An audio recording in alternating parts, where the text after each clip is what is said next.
Le cercle RH et les experts de Smart Job, comme chaque semaine, pour parler de tous les sujets d'actu, avec évidemment un sujet en particulier. Alors peut-être que vous n'êtes pas tous concernés, vous qui nous regardez, par les détritus, les poubelles qui s'entassent, mais il y a déjà plusieurs villes, là, au moment où on se parle, qui sont bloquées, en tout cas surchargées de détritus. Réquisition, service minimum, les mots ont été posés notamment par le ministre de l'Intérieur. Réquisitionner, mais comment ça marche? Ça marche pour évidemment les sites pétroliers, les sites de défense. Est-ce que ça peut fonctionner avec des éboueurs? La question est posée. Et puis on parlera évidemment de l'emploi, parce qu'au moment où bien les grévistes continuent à maintenir la pression, eh bien l'emploi privé progresse et le moral des chefs d'entreprise, en tout cas des entrepreneurs, est plutôt au beau fixe. Est-ce qu'il faut y voir un paradoxe? Mes invités sont là. Marine Balançard, ravie de vous accueillir. Vous êtes directrice générale du cabinet Ariséal, avec beaucoup d'articles récents publiés, dont le dernier, peut-être me trompais, sur l'illettrisme ou sur les... C'est sur la dyslexie, ce qu'apportent les dyslexiques à l'entreprise, et notamment leur créativité. Absolument. Et leur génie. Article que j'ai lu dans les Échos. Dans les Échos, article que j'ai lu avec beaucoup d'intérêt. Olivia Copin, ravie de vous accueillir, fondatrice du cabinet Juste Business, enseignante au CELSA, ravie de vous accueillir. Et Jean-Michel Garrigue est avec nous, directeur associé en charge des RH chez BLB Associés. Bonjour. Bonjour. Commençons par le début. Alors, mettons de côté ce mouvement social qui explique que, quoi qu'il arrive, il va continuer à manifester, quoi qu'il arrive, je précise bien, 49.3 ou pas. La question de la réquisition, parce que vous êtes des Parisiens, enfin je veux dire, on ne dévoile pas un secret en le disant, vous avez vu ces poubelles. Est-ce que vous êtes favorable à ce qu'a dit le ministre de l'Intérieur devant les atermoiements de la mairie de Paris sur réquisition ou pas? On réquisitionne ou pas, Olivia Copin? Je vous vois froncer les sourcils. Je vois douter même. C'est une question qui est délicate, puisque évidemment le droit de faire grève, c'est un droit constitutionnel. Après, est-ce qu'on exerce ce droit? Est-ce qu'on en abuse? En tout cas, la question de la réquisition s'oppose par rapport en fait, à la gravité de l'atteinte. Là, on a quand même une atteinte sur la salubrité. Les rats. Une atteinte aussi à la sécurité, parce que je rappelle que, en tout cas, moi, l'arrondissement dans lequel je vis, on est submergé de déchets. Donc les trottoirs ne sont pas praticables. Donc on marche sur les routes. Je ne parle même pas des personnes à mobilité réduite. Comment elles font pour se déplacer. Et puis il y a aussi une inégalité, c'est-à-dire si on habite dans une ville ou dans une autre, si d'un quartier à l'autre, et puis surtout finalement le droit de grève, il permet de défendre des droits qui nous concernent tous. Là, je pense qu'aussi les Français ont peut-être le sentiment qu'il s'agit de certaines professions qui vont défendre leurs privilèges, et elles ont le droit de le faire. Je ne serai pas là pour commenter si c'est juste ou pas, mais en tout cas, il y a quand même ce sentiment d'injustice, et je ne suis pas sûre que les Français vont tenir longtemps. Marine, Jean-Michel, juste une précision, il faudrait 3000 éboueurs, c'est intéressant, le nombre de salariés pour ramasser le volume de poubelles, et précisons que ce sont les centres d'incinération qui, sur 3, 2 sont fermés, bloqués, et les sorties de camions, pour être vraiment précis, et ce n'est pas que les éboueurs qui font grève sur les sites dans les arrondissements de Paris. On réquisitionne, oui ou non? Parce que ce n'est pas la même réquisition que pour le pétrole, lorsque les sites pétroliers sont bloqués, ce n'est pas le même droit qui s'applique. Oui, ce que vous décrivez, c'est la chienlit, en fait. Comme disait le célèbre général de Gaulle. Comme disait le célèbre général de Gaulle. Donc oui, il faut réquisitionner. Je crois que c'est ce que le ministre de l'Intérieur vient de faire, ou est sur le point de faire. Vient d'annoncer. Oui, parce qu'il y a des problèmes de salubrité.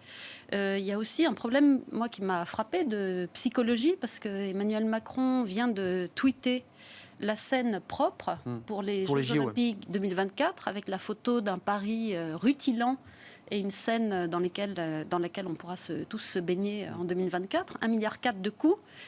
Mais la réalité, c'est pas ça. Ça, c'est le rêve. D'ailleurs, un Français sur 5 pense qu'on n'arrivera pas à organiser les Jeux Olympiques, qu'on n'est pas équipé, qu'on ne va pas réussir. Et donc, il tweet là-dessus. Mais la réalité, c'est pas du tout ça qu'on vit à Paris. C'est une insalubrité chronique, plus la grève. Donc, ça se rajoute à une situation qui était déjà pas exceptionnelle et qu'on reproche beaucoup à Anne Hidalgo. Mais Anne Hidalgo, accablée par le ministre de l'Intérieur, par les députés Renaissance de Paris, mais au-delà de ça, la réalité des éboueurs, parce qu'en fait, il y a le débat autour de la pénibilité, puisque ces éboueurs, quand on leur tend le micro, pour ceux qui veulent répondre, certains d'ailleurs ne veulent pas répondre, ils disent « mais moi, je ne veux pas travailler 2 ans de plus sur un métier, en faisant ce métier très pénible ». ça pose quand même des questions, ce rapport aux détritus, aux déchets. Parce qu'on avait un invité il y a quelques instants dans le livre qui nous parlait de l'étymologie du mot travail. Soit c'est une torture, soit c'est un travel, donc un épanouissement. Là, on est plutôt dans le tripalium, on est plutôt dans le métier qui n'émancipe pas un homme quand même. Vous voyez, leur revendication, elle se tient. Oui, ce qui me paraît quand même toujours un peu étonnant, c'est que, d'abord, c'est la corrélation assez amusante entre les réformes des régimes de retraite et la grève des éboueurs. Oui. Ça fait à chaque fois, ça fait 25 ans qu'on les a. Et je pense que aujourd'hui, pas plus qu'hier ou qu'avant-hier, la situation ne sera réglée. On ne va pas aller vers une modification de l'exercice du droit de grève, du service minimum, de la réquisition, le temps qu'on essaie de régler ça. Service minimum, vous y croyez sur ce type de... Parce que le service minimum sur les transports, on l'entend, ça existe déjà, mais est-ce qu'on pourrait imaginer un service minimum du ramassage des bennes? Dans l'absolu, oui, mais que va-t-il se passer? Le temps qu'on s'en préoccupe, la grève va se terminer dans quelques semaines. Et on n'en parlera plus. On n'en parlera plus jusqu'à la prochaine grève de ramassage des déchets qui sera dans 6 mois, dans 2 ans, dans 5 ans, on n'en sait absolument rien. La question reviendra sempiternellement sur la table et on ne la réglera pas non plus. Juste avant de nous quitter, parce qu'il y a un sondage très très intéressant du Cevipof qui fait une étude sur le rapport au travail entre les différents pays européens, qui est très riche et qui fait écho d'ailleurs au débat des retraites. Vous n'avez pas évoqué la disparité entre les régies publiques et les régies privées, parce que ceux qui sont ramassés par des régies privées nous disent, quand on les croise, moi, ma rue est plutôt ramassée, j'ai plus de poubelles. Mais pour les régies publiques, ça pose aussi le débat qu'on a dans les retraites. Égalité des régimes, les boîtes privées ramassent les poubelles. À Paris, d'ailleurs, il y a certains arrondissements sont concédés à des prestataires privés et donc qui sont ramassés. Oui, globalement. Voilà. Et ce qui est donc assez surréaliste, enfin, moi qui circule beaucoup dans Paris pour des rendez-vous. Donc il y a une efficacité des régies privées. On passe de rues propres à 2 rues à côté débordantes de poubelles et de déchets. Non, mais je soulève un débat un peu politique. La culture, de toute façon, le droit de grève, et on le sait, beaucoup moins employé dans le privé que dans le public. C'est pas la même culture, c'est pas le même, c'est pas la même façon d'aborder le travail. Et puis, oui, je pense que ça pose la question de privatiser ce type de service, parce que, il faut quand même se poser. On est quand même dans une capitale. D'un des plus grands pays, d'un grand pays européen, d'un des plus grands pays au monde, la ville-monde, et on paye quand même des charges qui sont conséquentes sur Paris, et on se retrouve avec des rues qui sont impraticables. Donc, à un moment donné, je pense que ça pose problème en termes de sens. Marine, un tout dernier mot, parce que j'aimerais vous présenter ces chiffres, je sais qu'ils vont vous intéresser. Régie privée, régie publique, qui est posée d'ailleurs, excusez-moi, je ne vais pas faire de métaphore, entre les régimes spéciaux et les régimes des salariés du privé. Ça ressemble un peu à cette idée-là. C'est-à-dire deux temps de mouvement, mais je crois que efficace et inefficace. Le journal Les Échos a répondu. La tonne de déchets ramassés, c'est 127 € quand c'est le privé, et c'est 170 € quand ce sont les régies publiques. Donc, il y a non seulement une efficacité, un rapport au travail différent et un coût moindre. Alors c'est peut-être un peu brutal ce que je dis. Voilà, mais, c'est parfois la fin justifie les moyens. Le coût du ramassage. Dans les secteurs publics, la grève, c'est pas un instrument, c'est pas un outil, c'est une arme. On est de suite dans le rapport de force, et donc du coup c'est très politisé. Donc ça empêche finalement le débat, la négociation. Pourquoi pas améliorer les conditions de vie finalement de ces personnes-là? On a automatisé aujourd'hui les poubelles, c'est-à-dire qu'il y a 40 ans c'était pas la même pénibilité. Non, il y a des aides effectivement. La poubelle est posée sur un et on remonte. Et, juste avant de quitter ce sujet, lisez donc, vous l'avez sûrement lu, l'article de Gaspard Koenig, sa tribune dans les Échos chaque jour, qui est toujours un moment, c'est grève des éboueurs ou le compost. Parce que quand on voit le volume de nos poubelles, peut-être qu'on pourrait réfléchir aussi à organiser autrement la gestion de nos déchets. Parenthèse. Étude Opinionway Cevipof. Regardez ces chiffres, ça va vous passionner. Le travail occupe-t-il une place importante dans votre vie? Parce qu'il y a le débat sur la paresse. Les Français seraient paresseux? Non. Dit cette étude, les Français ne sont pas paresseux. Le travail occupe-t-il une place? En Italie, 87%. En France, 72% des Français considèrent que ça tient une place importante. En Allemagne, 72%, égalité. Et au Royaume-Uni, 71%, c'est-à-dire les chiffres équivalents, à part l'Italie qui se distingue. Donc les Français sont attachés à leur travail. Je pense qu'il faudrait un peu nuancer les chiffres en fonction des générations. Je crois que les jeunes générations ont une relation au travail qui est déjà différente et qui le sera de plus en plus au fil du temps. Sans être fainéant, Jean-Michel, je m'autorise. Ah non, mais sans être fainéant du tout. Ils ont un rapport différent, mais ils veulent travailler. Ils rééquilibrent le rapport de force, si je puis dire, entre temps privé, temps professionnel, entre activité personnelle et loisirs, et puis exercer une activité professionnelle. Ça va être, je pense, de plus en plus le cas. Ceux qui, les boomers par exemple, ont plutôt été éduqués dans tout pour le travail, parce que leurs parents étaient comme ça. Voilà. Ce rapport au travail évolue.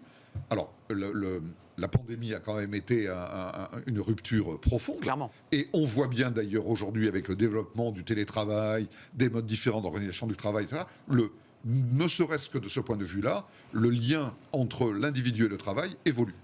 Marine et Olivia, il y a une deuxième animation qui est passée, je ne sais pas si vous êtes en train de la voir, mais qui vient prolonger la première sur le sentiment de reconnaissance. En Allemagne, 57%, au Royaume-Uni, 53% des personnes interrogées sont reconnues dans leur action. En France, seulement 42%, on le revoit. Est-ce que le fond du débat dans sa relation au travail, c'est pas le travail en lui-même, c'est l'amour que l'on reçoit, ou en tout cas la générosité qu'on peut avoir, les mots qu'on peut recevoir lorsqu'on le fait. Est-ce que vous êtes d'accord avec ça ? Oui, bien sûr. Et puis, je pense que la place qu'occupe le travail, elle est aussi importante. Enfin, je ne pense pas qu'elle a vraiment évolué. Ce qui a vraiment changé, c'est que justement aujourd'hui, le travail est tellement important qu'on attend de lui qu'il ait du sens, qu'il respecte l'écosystème, qu'il nous permette d'avoir un cadre de vie, de vivre avec dignité. Et effectivement, ce problème de reconnaissance, je pense qu'elle dénote plus un autre sujet sur en fait la crise managériale qui existe particulièrement en France par rapport à d'autres pays comme les pays anglo-saxons, où c'est une autre manière d'aborder les choses, peut-être moins verticale. Et la France, elle est en train d'entamer cette révolution-là. Mais du coup, je pense que le manque de reconnaissance, c'est surtout lié en France par rapport à ce problème managérial et aussi par un problème d'éducation. Rappelons qu'aussi en France, on est un pays où on consomme beaucoup d'antidépresseurs. Il y a aussi un rapport à l'autorité qui est différent. Il y a plus de problèmes de confiance en soi. Donc, je pense que ça se joue aussi dans le rapport qu'on a ensuite. Vous en pensez quoi, Marine Balançard, sur cette question-là de la reconnaissance ? J'aime mon travail, mais j'ai mon manager ou j'ai la direction qui ne reconnaît pas ce que je fais, quoi. Oui, il y a un problème de reconnaissance. Vous dites amour, vous l'appelez amour, mais c'est vrai de considération. Et je note que toutes les études depuis le Covid montrent une intense souffrance psychique, en particulier des managers, des femmes et des jeunes. Et ça va jusqu'à 40% des salariés qui dénoncent cette souffrance ou qui témoignent de cette souffrance psychique intense. Je rappelle toujours que les burn-out sont multipliés par 3. Donc, quelqu'un qui fait un burn-out a toujours en plus énormément de mal à revenir.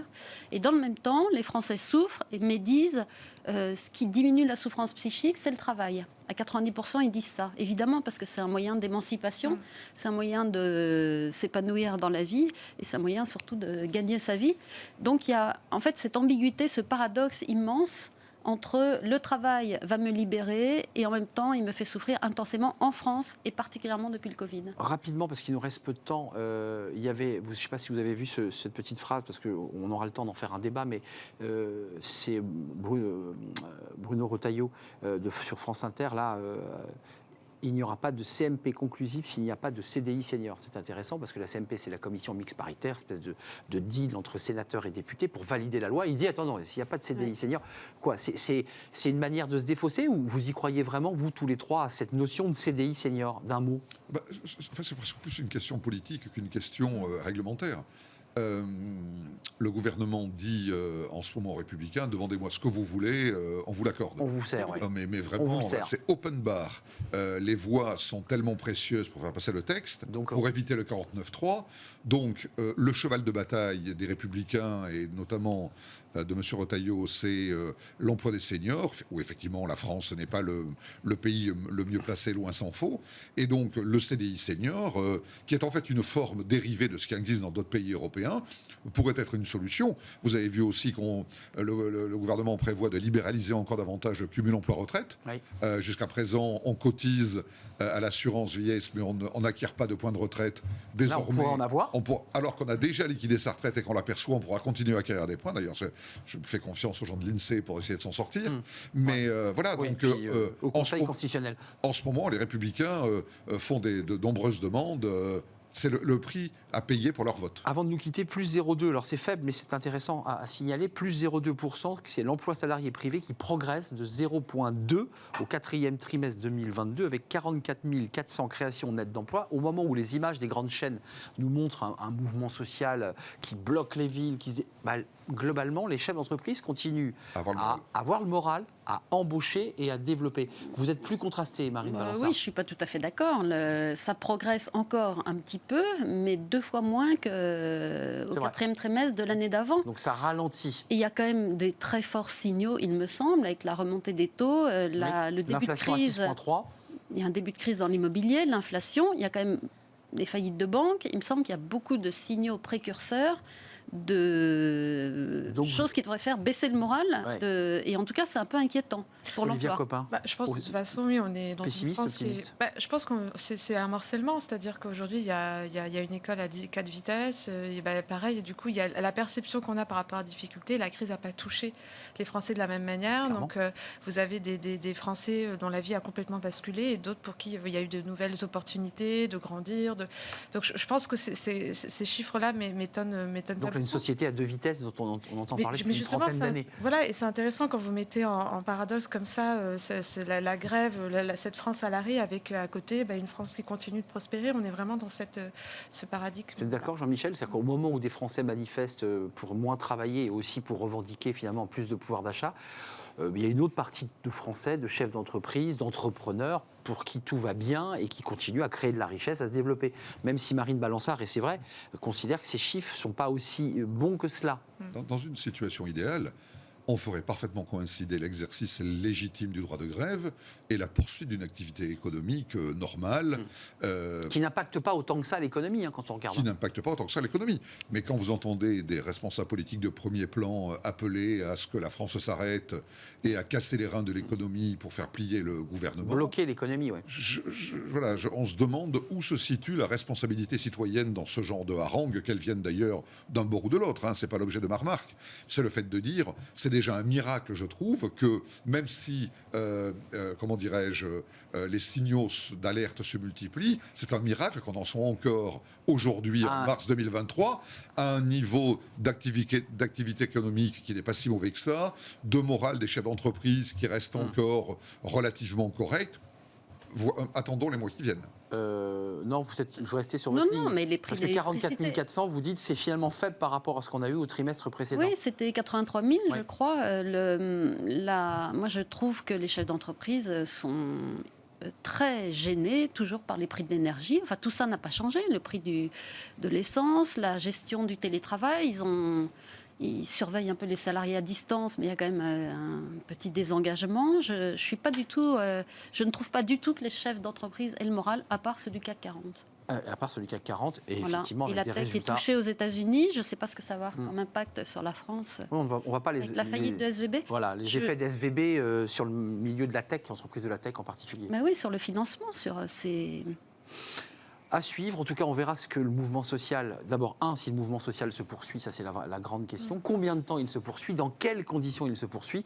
Ça, c'est les interrogations qu'ont les chefs d'entreprise aussi, évidemment, sur le blocage des matières premières, du pétrole, puisque la plupart des syndicats, l'intersyndicale, continuent à maintenir la pression pour des mouvements ciblés et, disent-ils, faire augmenter et prospérer ce mouvement social. Merci à vous trois.